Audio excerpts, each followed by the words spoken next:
Hi guys, magandang gabi po. Ang pakita ko ngayon guys, ang gagandahan ng probinsya. Namimiss ko ang probinsya guys. Dito sa aming probinsya, di naman. Pero namimiss ko yung probinsya na sinilangan ko.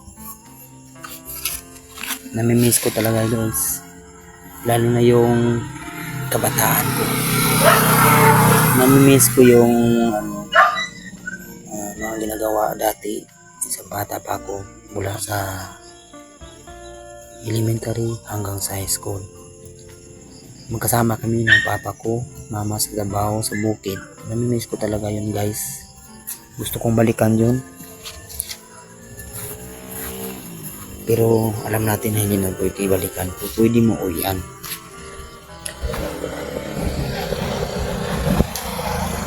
Matagal na ako hindi nakauwi sa aming lugar guys. Tingnan natin mga guys.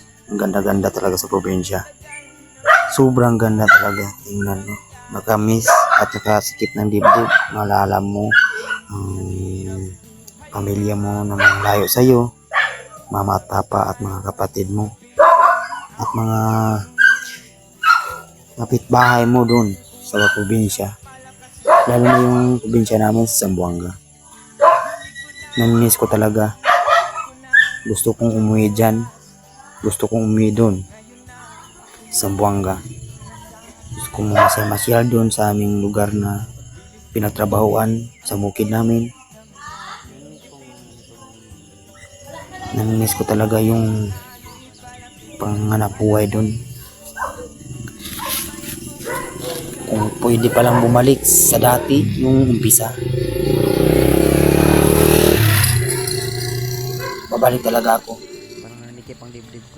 Kahit sobrang hirap sa mga ginagawa doon sa bukid, sa lugar namin, karado, hagbas, kahit ano pang gawin, maglako ng mga hayop, lalo na sa probinsya. Kambing, baka, baboy, namimiss ko lahat yun. Dito kasi sa amin, dito sa lugar kabataan, wala tayong dito, wala tayong lupa na panganuhan ng mga hayop. Maya naman tayo sa mga lupa dito pag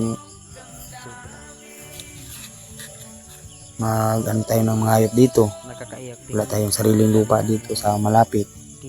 Meron pero malayo, hindi mo bantay ang mga hayop mo. Pero doon sa amin sa Zamboanga, marami kang magagawang mga sideline doon. Hindi ka mahirapan sa mga pagkain o ulam. Maulamin nyo araw-araw. Maraming magagawa doon. Hindi ka mahirapan ng mga panggatong. Dahil may doon. At saka naman ganyan namimiss ko din yan. Pag-harvest ng palay. Dati ganyan, wala pa yung makina. Nabutan pa yung ganyan. Ngayon, hindi na, halos makina na lahat. Pag-harvest ng palay, makina na lahat. Makina na ang makikinabang. Mga tao wala na. Wala na yan ngayon. Pero sa bagay, mabilis. Ngayon, kina na ang mag-harvest. Yung ganyan, Dati, ikaw pa ganyan, magbutok, tawag yan, butok. Tapos, dalhin mo dun sa makina para panggaling. Dati, mano-mano. Ganyan, ang pagano na lang, sa giok na sa amon. Yan. Ngayon, makina lahat. Hindi na mo magagawa yung mga dati ganyan. Sa halos na mga makina ang mga masinang ginagamit. Namimiss ko yung tapok, pagkain. Nakakapagod pero namimiss mo mga bagay na ganyan. Sobrang miss ko talaga. Balang araw makauwi na ako sa aming lugar. Swertin tayo, uwi talaga ako. Babu.